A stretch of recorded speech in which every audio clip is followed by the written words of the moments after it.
Hello दोस्तों, नमस्ते, प्रणाम। मैं फिर से आ गई हूँ आप लोगों के बीच में एक नाच गीत लेके। बहुत मज़ेदार नाच गीत है, आप लोग ज़रूर सुनिएगा और ढेर सारा प्यार आशीर्वाद दीजिएगा।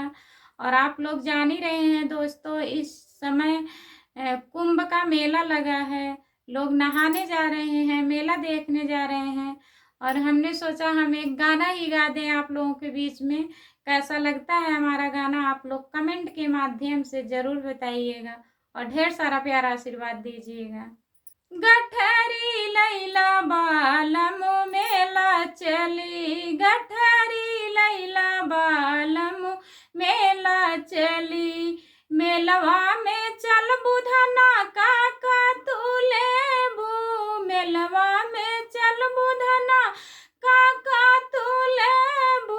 गेदवा लैला बालमु खेलत चली, गेदवा लैला बालमु खेलत चली। गठरी लैला बालमु मेला चली, गठरी लैला बालमु मेला चली। मेलवा में चल बुधना काका तू खैबू, मेलवा में चल बुधना काका तू खैबू।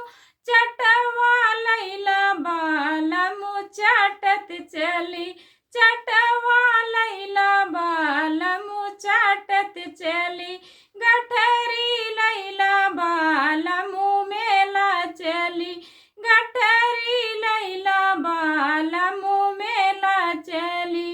मेलवा में जय बुधना काका तू लेबू, मेलवा में जय बुधना काका तू लेबू।